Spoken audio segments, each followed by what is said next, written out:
Okay mga mari ko, pasensya na kagigising ko lang talaga kasi nag-work ako. So ayun mga mari ko, saan ako nagpapa-check up and ano nga ba yung doktor na pinapa-check upan ko. So mga mari ko, nagpapa-check up ako sa Rizal Maclang Bautista. So taga Quezon City kasi ako, sa Batasan Hills yun, malapit sa Sandigan Bayan. So under po siya ng Quezon City government and yung doctor naman po na nag-check up sa akin is endo po.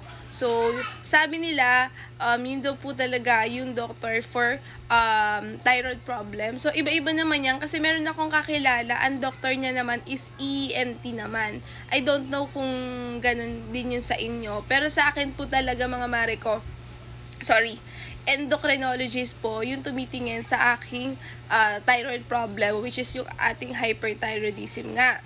So mga mari ko, meron naman ito mga private and kung meron naman kayo mga HMO, pwede naman kayo magpatingin sa mga private hospital. Lalo na kung feeling nyo, mahirapan kayo sa public hospital. Kasi ako mga mari ko, ma-share ko lang din po. Talaga sa OB-GYN ako nagpapa-check up.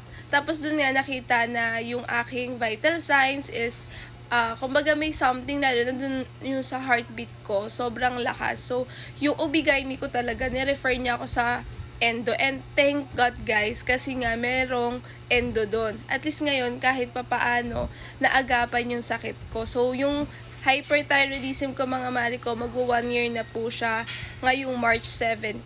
So, tingnan nyo, wait lang, may share ko lang po pala sa inyo. Yan, pag ganyan, bagong gising ako, medyo malaki yung mata ko talaga guys. Pero before, sobrang lala niyan, lalo na yung mga unang 6 na buwan. Pero ngayon makipapansin nyo po na hindi na siya masyadong lumuluwa talaga. So, ayun na, sana nasagot ko po yung tanong. Thank you!